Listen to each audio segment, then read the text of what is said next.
Jeremy is a major scholar of the French Revolution. We found that out yesterday if we didn't know it already. At his talk on slavery, the French colonies and the discourse of the French Revolution yesterday, Betsy Colville, who was here and introduced Jeremy, pointed out that he had written 23 books. And the answers to his questions and the general coverage that he provided in discussing the specifics of the discussions about the nature of slavery in light of the French Revolution and the consequences of that for what was going on in a number of the Caribbean colonial possessions of France. It was very interesting and informative, but the thing that struck me most, which I've seen in other circumstances, is the ease in responding to questions which betrayed an encyclopedic knowledge of one immense topic he had spent his entire life studying. So somebody was, you know, there's this thing about maybe Josephine having been part black. Not true. Not in my universe. But then a while later, he came up again and said, actually, I thought while I was answering that other question, because my mind was also doing another kind of work, I figured out the thing that would actually definitively demonstrate that that couldn't be the case, so here's that as well, too. All right? But today, he's going to be sharing with us material that fits within his equally long-standing engagement with issues of life writing. There is definitely an overlap in his career. For example, there's his 2005 book, History, Historians, and Autobiography, which discusses the paradox of the general suspiciousness on the part of historians regarding life writing that accompanies a remarkable propensity for historians to write autobiographies. It's true. Right? But then there's also his co-editing with Julie Rack of On Diary, an important collection of translations of essays on that subject written by Jeremy's good friend and the legendary and profoundly influential theorist of autobiography and diary, Philippe Jun. Our center had the honor of publishing that collection. Just one of the instances where Jeremy and I have been involved in shared projects. He's also been incredibly generous in reading essays and doing reviews for biography over the years as well, too. Oh, and this book, by the way, it kick-started an interest in critical and theoretical approaches to diary that is not only now one of the most active fields of life writing, but also the reason why this collection has been selling more copies over the last few years than it did in the previous 10. Philippe, at the time, sadly said that no one other than him seemed interested in diary. That is definitely no longer the case, and it's largely because of Jeremy and Julie Rack getting together with Philippe this collection and we having the luck of publishing it. Okay? But as Betsy did yesterday, I also want to mention my appreciation of Jeremy as a colleague and friend. We have cohabited conferences. He was here for the International Autobiography and Biography Conference in 2008, and we have shown up in the same place frequently over the years. And this last year, we were both in Warsaw, where we had the opportunity of spending a fair amount of time together, and with Carolyn Zuckerman, who was there at the conference as well, too, including a remarkable day at the Museum of the History of the Polish Jews, which is sitting squarely in the middle of where the Warsaw Ghetto once blighted the world. What I discovered on our walk from the hotel to the museum was that Jeremy was equally encyclopedic in terms of that landscape. At one point, as we walked along a sidewalk abutting the John Paul II throughway, which they put through the area of the Warsaw Ghetto, all right, Jeremy suddenly veered off into a passageway in a nondescript 1970s building. He pointed to a wall. There was a mural of sorts with lines on it identifying this spot as where part of the Warsaw Ghetto wall separated the prisoners from their former neighbors. Jeremy was giving me a detailed tour of what no longer existed by design. Today, he'll be talking about his grandmother, but also about life writing, about biographical method, about the politics and rhetorics of autobiography, and in the process, telling a thoroughly engaging story. It gives me great pleasure to welcome Jeremy. And there you are. Thank you. I'm I'm sorry if that's uncomfortable. We do know each other. Yes, I really want to thank Craig for that introduction. And when I first got interested in life writing studies, my day job is as a historian of the French Revolution, and I had developed this personal interest, and I learned that there was this journal, Biography, and I thought maybe I would propose an article for the journal. And at that point, I hadn't met you, Craig, but I sent my submission in, and I remember I got back an encouraging letter that said this is a topic that nobody seems to have explored before, and I'd like to encourage you. And as good editors of journals do, Craig sent a list of articles and publications that he thought I should look at, but what no other editor of a journal I've ever published in did. He also photocopied all those articles and mailed them to me. And that was really an extraordinary gesture, and really made me feel that I perhaps had something to contribute to the field of life, what we now call life writing studies. And I'm also glad that you mentioned Philippe Lejeune. As I was thinking about this talk, I was reminded of many conversations I had with Philippe, wonderfully imaginative and open, and a human being who has contributed so much to life writing studies. I had a chance to visit him in his home outside of Paris last year, but sadly he's reached a point in life where things have become very difficult for him. But I'm glad that his spirit is sort of with us here in the room today. So I'm going to talk a bit about the project I did that wound up as a biography of my grandmother, Zelda Popkin, a book entitled Zelda Popkin, The Life and Times of an American Jewish Woman Writer. But what I want to do today is not so much talk about the book and what it says.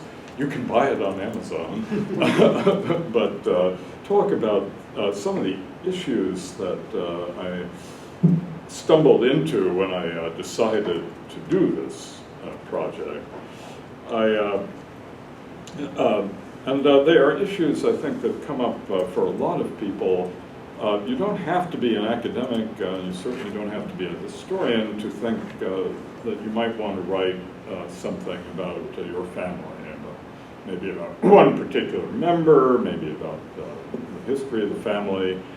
We know that genealogy is a very popular hobby throughout the United States, and some people want to go beyond just putting together names and dates and tell the story of one or the other of their ancestors. And life writing, of course, to me at least, one of its attractions is it is a very democratic genre. It takes it for granted that every human being has a story, and that that story is worth telling. But of course, if you decide to write the story of a family member, or even a non-family member, of course, then the question comes up, but why would this story interest anybody other than you, perhaps, or other than the person concerned? And so, you know, that's an issue that you have to confront. And here I think of Philippe Lejeune telling me when I first mentioned this project to him and said I was hesitating because, after all, my grandmother is not a widely known person at this point. She was more widely known in her own day, but she's pretty much forgotten now. And I remember Philippe saying to me, "Well, Jeremy, why not just write it for yourself if you're interested in it?" which, as an aggressive, self-promoting career academic was a thought that had never occurred to me. Nor would it have occurred to my grandmother, I must say, because she was a professional author, and one of the bits of wisdom she transmitted to me was, never write anything if it's not going to make you any money. By then, of course, I had written several academic monographs that violated her precept. So I knew there were issues involved in this project and things that I had to think about, but I nevertheless was determined to do it, and determined both to ignore Grandma and not worry about how much money it might make for me, and to ignore my friend Philippe Lejeune and write it in such a way that it could get published somehow and get out to a wider audience. So, why the story of my grandmother? Well, it's not that that I grew up in such close proximity with her. She spent her entire adult life in New York City, and my father, her son, was an academic whose career had taken him all over the United States, but never to, at least while I was growing up, never to an institution in the New York area. So we weren't never geographically close to my grandmother. And as I got into this project, I realized we were also not close to her in another way. My father and his mother had a terribly conflicted relationship and got into big fights every time they were together. And my mother, who, as you will see, is sort of an important part of this story, spent a lot of her life trying to keep them from killing each other, so it was easier for her if we weren't spending a lot of time with her. But she was nevertheless the dominant personality in our family constellation. By the time I was born, her husband, my grandfather, had been dead for 5 years. He died in his 40s, so she lived alone. And she was the first real writer I met. She had published a number of novels, and her apartments in New York City, the successive ones I got to know over the years, the walls were entirely lined with books, and as I became a bookish youngster, I thought, what could be more glamorous than to be a novelist and live in Manhattan? So I had this image of my grandmother as this, this wonderful person, and she took an interest in me because I liked to read, and then as I got older, I liked to write, and she had her hopes that I would wind up on the New York Times, and so she very much encouraged my interest in that direction. And even though we didn't see her very often, she was certainly a large presence in our lives. Arguments about how to deal with her were frequent between my parents, and particularly as she got older, the problems of supporting her were a major issue. So she was present in my life even when I didn't see her all that often. By the time I became a professor, though, I realized she was also in some ways somebody who deserved to be written about a little bit. One day I was browsing the shelves in the University of Kentucky Library, and I spotted a book entitled Israel and the American Literary Imagination. And I knew that my grandmother had written a novel about the creation of the State of Israel. She had gone there in 1948 during the fighting there. She had come home. She had written this book, Quiet Street.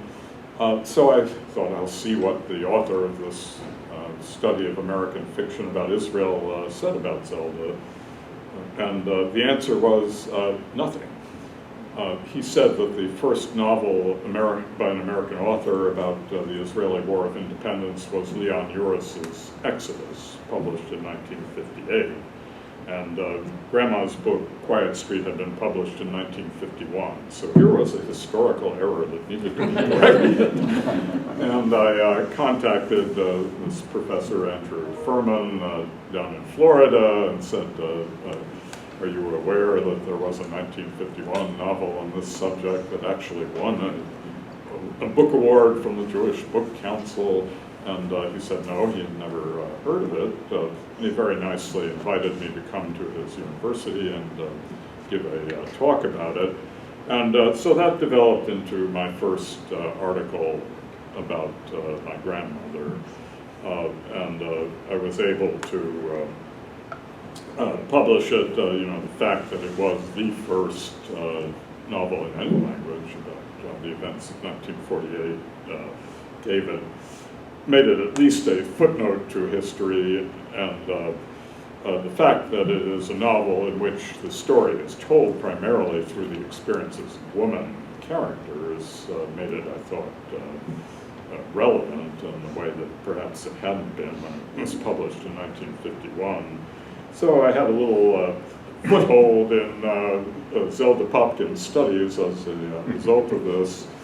But then I went to a meeting of the Association for Jewish Studies, which is a large conference, well over 1,000 attendees, held every December, since for people in Jewish studies, the week before December 25th is not a concern, so it's always the weekend before that date. And I gave my paper on Zelda Popkin's pioneering novel. And later I heard some of the high muckamucks in the Association for Jewish Studies talking among themselves, how did we let grandmother studies infiltrate the Association for Jewish Studies? If we had known, we would have made sure this didn't get on the program. And I realized that if you were writing about a member of your own family, even if you had footnoted carefully and referred to the relevant secondary literature and so on, you're going to have trouble being taken seriously as an academic. So I had a sense that I was pushing up against something there, that I wasn't going to get a lot of encouragement for this project. And I kind of set it aside. I was actively engaged in a number of other things at the time, including where did Philippe's book go, Craig, including that project. But I also kept my interest in it alive, and during those years, first my father passed away in 2005, and so I had to help my mother sort out papers and things in their apartment in Pacific Palisades. And I started to discover family correspondence, that they had, they had a lot of family materials kind of scattered around the apartment in disorder. So I began kind of assembling stuff, and I realized there was a lot more material about Zelda's life there than I had access to when I wrote my first article about her.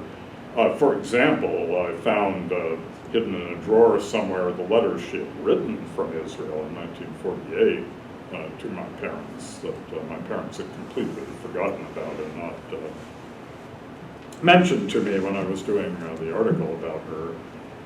In the end, I assembled something like 40 years of correspondence, my grandmother's letters to my parents, plus it turned out that my mother had brought home, when my grandmother had died, a small circular hat box, if anybody remembers hat boxes here, into which Zelda had stuffed all the correspondence from her relatives. So there were the letters from my parents to her, but also from her father to her, from my uncle, my father's older brother, and from various other relatives. So then I had an archive of material about the family that I could draw on. And my mother was only too happy for me to take all this stuff out of the house and take it home with me. So I knew I had a lot of material there, and I also knew that my grandmother's literary papers, as she called them, all the things she had kept in connection with the books she published, were in the Special Collections Department of the library at Boston University. And my mother, as it turned out, had arranged that after my grandmother's death. So I knew that there was a lot of documentation there. In fact, I had used some of it for my article on Quiet Street.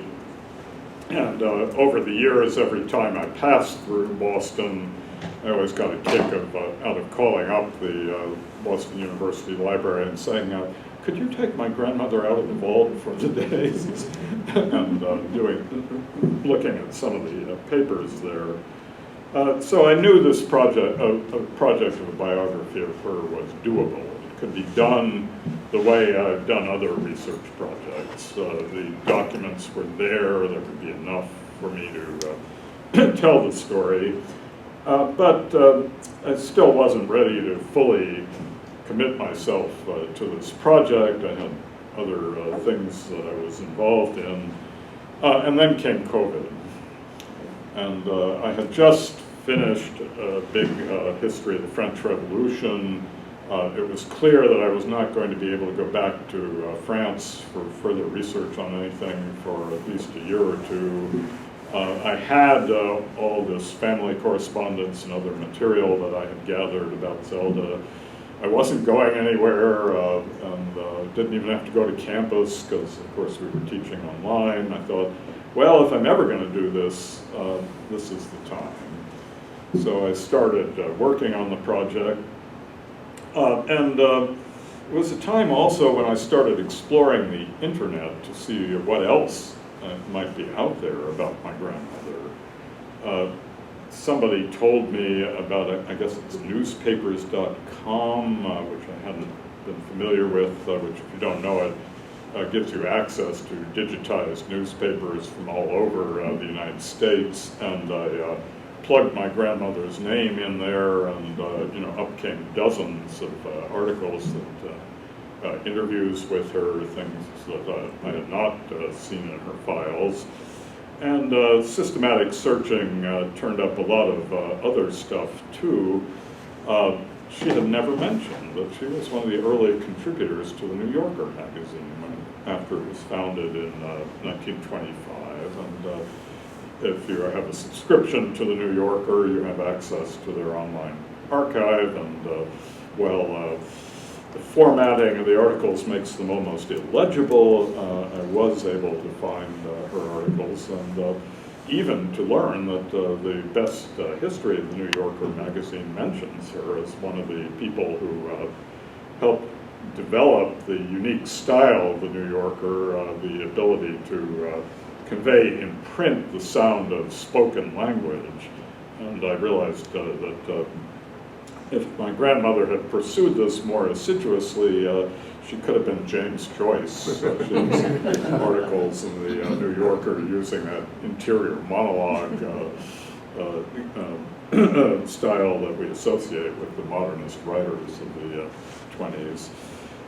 So I was making these new discoveries, and I also discovered something else that she had totally left out of her own autobiography, and I forgot to mention that she actually did write an autobiography, which of course raised the question, was there a need for me to write her life story? She had done it already, and did I have the right to write her life story?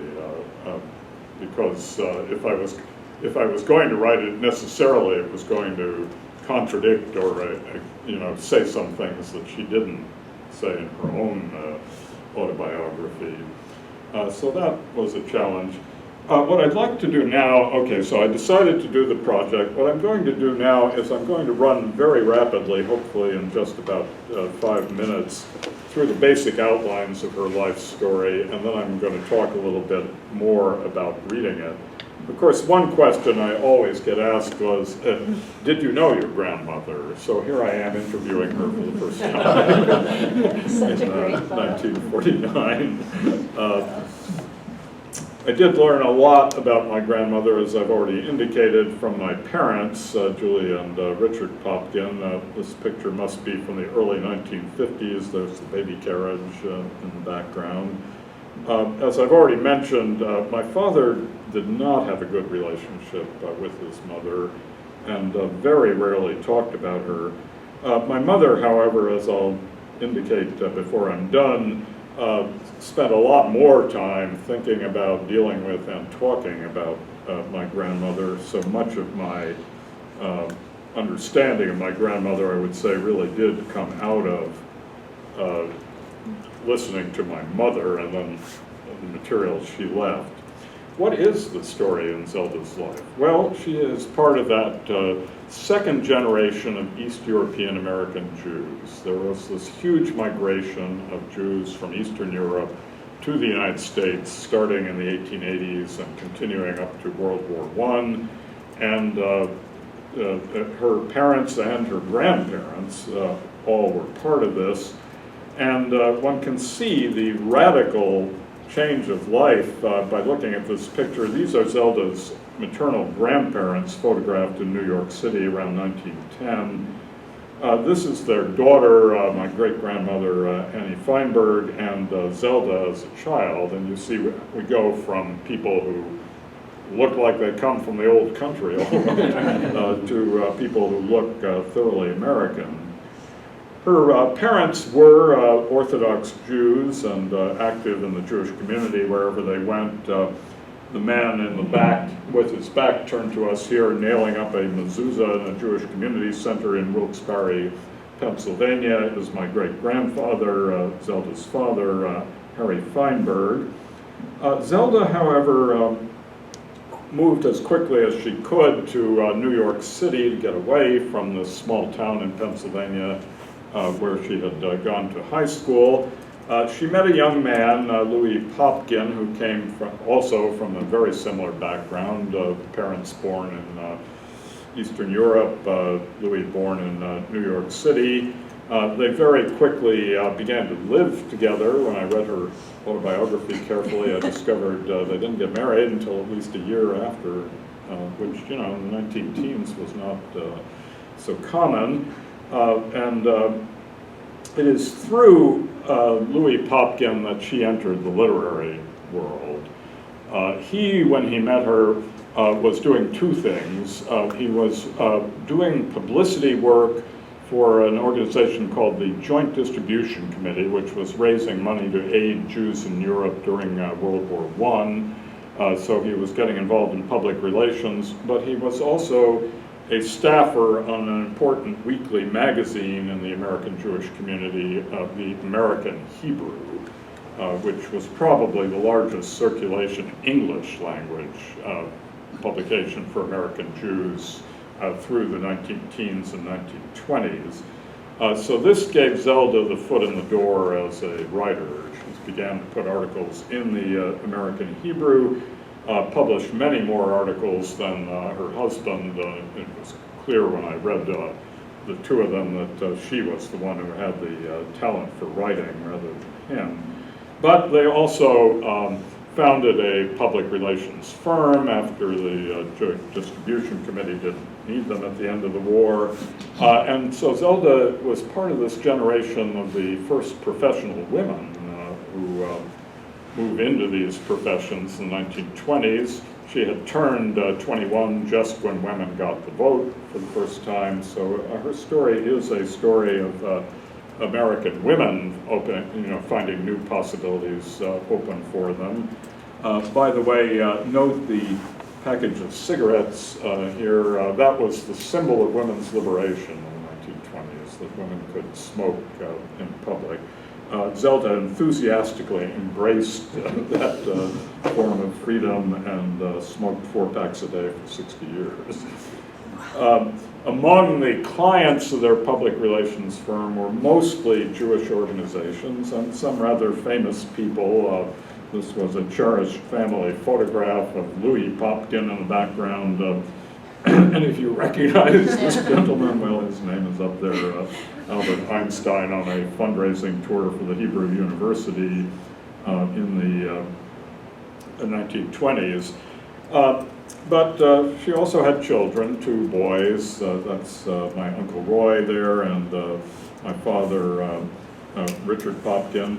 And not only did she have children, but that became one of the topics she wrote about widely as she moved from writing primarily for Jewish publications to writing for more general interest magazines like the New Yorker. A number of her articles in the New Yorker are humorous pieces about the trials and tribulations of child rearing, and she made that a kind of exploitable subject. By the time I knew her, however, the public relations firm was gone. She closed it down after her husband Louis died, and I knew her as an author of books. She didn't mention that she had published widely magazine articles. And here she is at her typewriter. She started by writing a series of murder mysteries in the late 1930s and early 1940s. I wouldn't call her particularly a feminist, but she is recognized as a pioneer because she created a fictional woman detective. And one critic has said she is the first mystery author with a woman detective who actually solves her cases on her own without a male sidekick to point out the crucial clues to her. So these Mary Carner mysteries did quite well. She had a publisher who would have been eager to have her continue in that vein, but it was World War II by now, and she wanted to be involved with bigger subjects. When her husband died, she actually went back to work for a year for the Joint Distribution Committee again, which among other things meant she was among the best informed Americans about the Holocaust. The Joint Distribution Committee was a center for collection of information about what was happening to the Jews in Europe. But she also had the ambition to write on subjects that would be of concern to general readers, not just to Jews in America. And in 1945, she wrote a novel that literally sold 1 million copies. So this established her in her own mind as a successful author. It was the story of a serviceman coming home from Europe while she was writing it. The war was still going on, and a beautiful young woman, and you can see from the cover of the paperback edition where this was going. But in her mind, it was also a story about a serious issue. How were American women who hadn't fought in the war going to relate to a generation of American men who had had this traumatic experience? What was that going to do to relations between the sexes? And that was the main theme in her book. It was also an opportunity, though, for her to talk about anti-Semitism in American life. Although the characters in her book are impeccably WASP, she managed to get in there a story about anti-Semitism, which, as you may know, according to public opinion polls, actually peaked in 1944, as many Americans came to regard the war as a war for the Jews and to be hostile to them as a result. So she now thought she was definitely established as a writer. At the end of the war, she went to Europe on behalf of the American Red Cross to write about the treatment of war refugees, so-called displaced persons that the Red Cross was dealing with. She came back and wrote a novel called Small Victory, which is one of the earliest works of fiction in English in which Holocaust survivors appear as characters.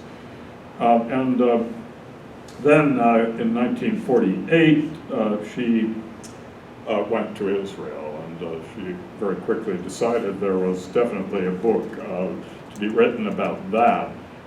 She had a connection in Israel. She had a younger sister who had immigrated to Israel in the 1930s, my great aunt Helen, And it was Helen who said to Zelda, "You've got to come here. There was a novel to be written," and who gave Zelda entree into Israeli society, enabled her to line up interviews with people. Among the documents I have were some of these little 3x5 spiral notebooks in which she kept her notes on her visit to Israel and her Israeli press pass. So I had quite a bit of documentation about her time in Israel. If we have time before talk ends, one of the things I have, when she came back from Israel and published her book, she was interviewed by Eleanor Roosevelt, who had a radio program, and this is the only recording of my grandmother's voice that I have. By the time I met her, however, her literary career was definitely in a tailspin. The books she wrote after the million-selling novel did not do very well. The Israel novel, in particular, was a commercial failure. She tried writing an autobiography, Open Every Door, that was published in 1956. It also didn't sell well at all. So by the time I actually got to know her, I'm born in 1948, by the time I was really able to spend time with her in the late 1950s and 1960s, she seemed to be a kind of washed up author. She had not been able to sell another book for years and years.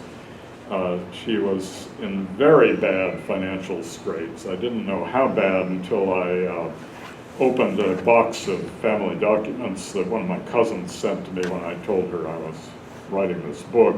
And there were these, a little envelope full of these little folded slips of paper, and I unfolded them, and they were IOUs.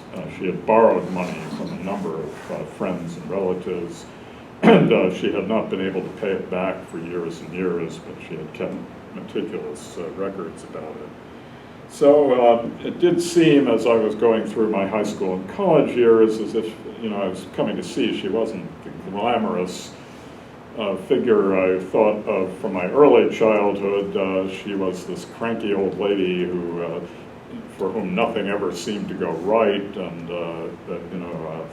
who was an endless cause of headaches to my parents. But then something unexpected happened. In 1968, I'm 20 years old now, my grandmother publishes a novel for the first time since 1951, and it does very well. And I have the experience of seeing the cover of the paperback edition, in which the character, who is clearly modeled after my grandmother herself, is shown in her underwear. This book did well, among other things, because it was promoted as a healthy antidote to Philip Roth's Portnoy's complaint. As it happened, if you read my book about my grandmother, they were both at the Yaddo Writers Colony in the summer of 1965. Roth was beginning Portnoy, and my grandmother was beginning Herman Had Two Daughters. And I like to imagine the lunch table conversations. My grandmother had the hope that Philip Roth might contribute a blurb for her book, which he most definitely didn't. But in some ways, the books have some interesting similarities. I don't think this is because my grandmother influenced Philip Roth, but they are both stories of conflicts between children of Jewish immigrants and their parents. They are both stories of characters breaking away from the Jewish past and moving into American life.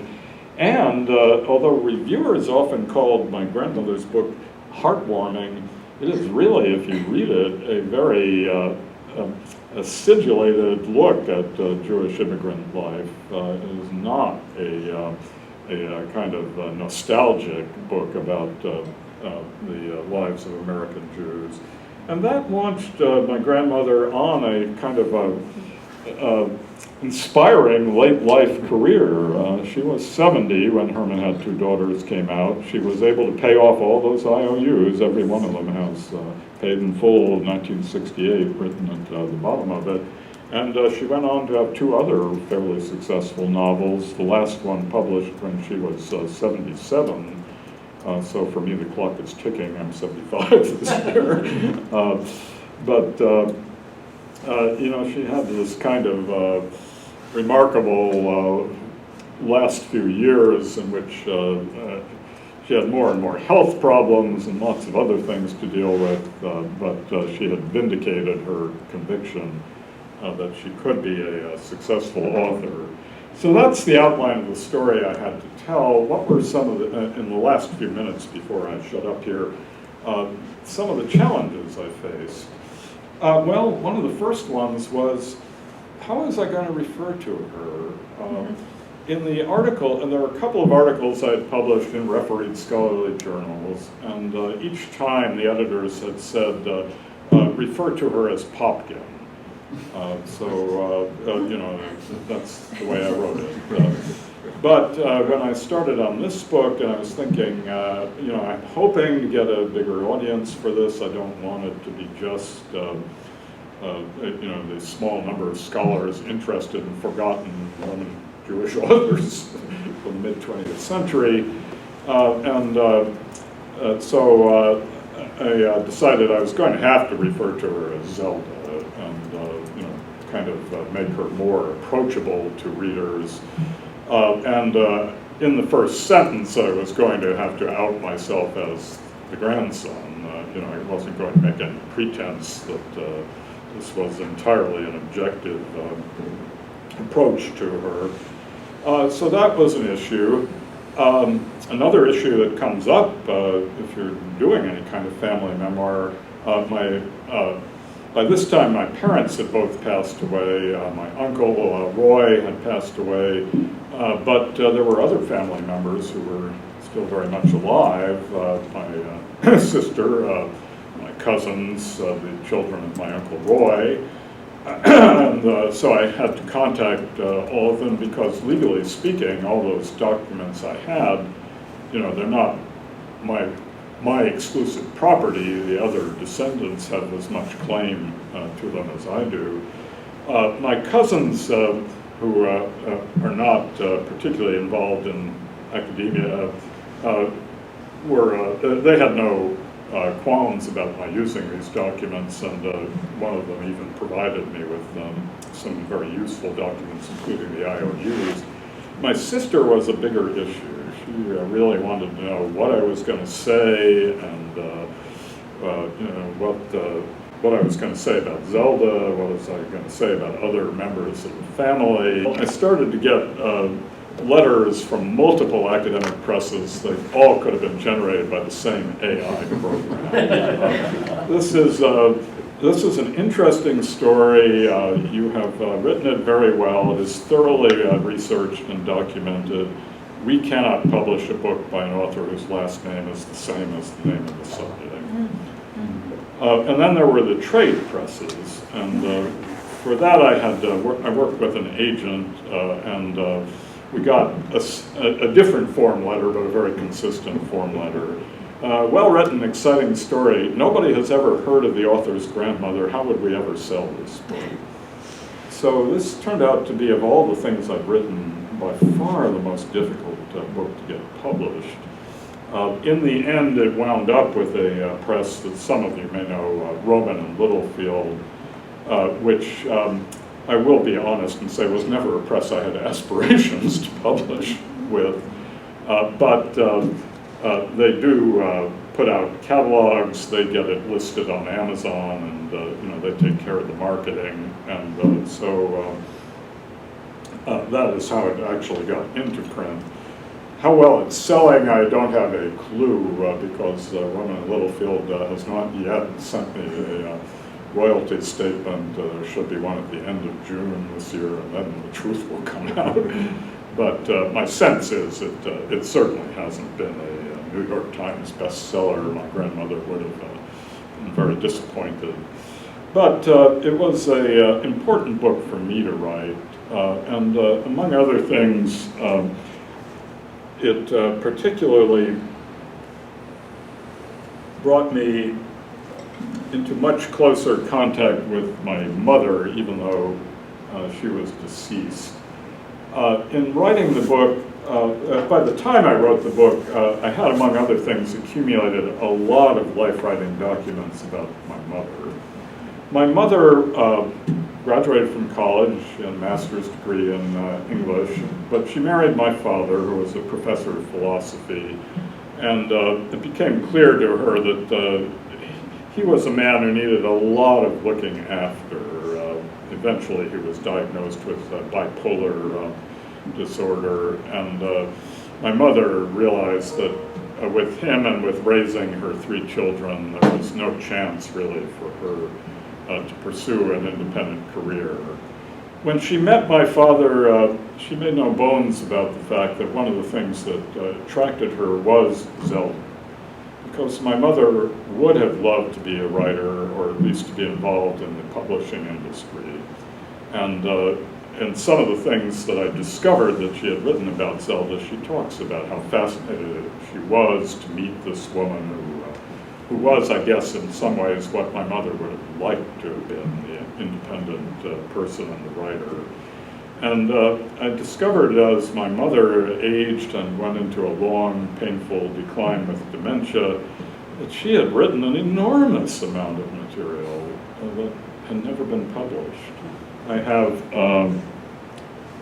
now in my study 30 volumes of diaries she kept in her virtually illegible handwriting, and many essays that she started, and she actually started to write the life of Zelda several times, and I quote from those versions. For reasons I don't yet understand, my mother hardly ever got any of these projects finished. She would start, she'd write 5, 10, 15 pages, and they'd break off. And sometimes she would start again on the same subject, and the same thing would happen. She'd do it slightly differently, and then it would end. But so one of the outcomes of the Zelda project was I went through a lot of my mother's stuff looking for what she had written about Zelda and her diaries and her various essays, and I learned a lot more about my mother's life than I had ever realized before. What I'm going to do with that, I don't know. Here my sister re-enters the story. She would tolerate my writing about Zelda, but she's 12 years younger than I am, and most of these diaries, she's on every page, and she certainly does not want me writing about her, nor do I want to get involved in that, so there's some issues. So it's a project that raised a lot of issues. If any of you are contemplating writing about family members and have been told there's at least one person in the audience who's thinking about it, be aware there are many things that may come up. But I would end with Philippe Lejeune's message. If it really matters to you, do it, even if you're going to be the only person who ever reads it. Thank you.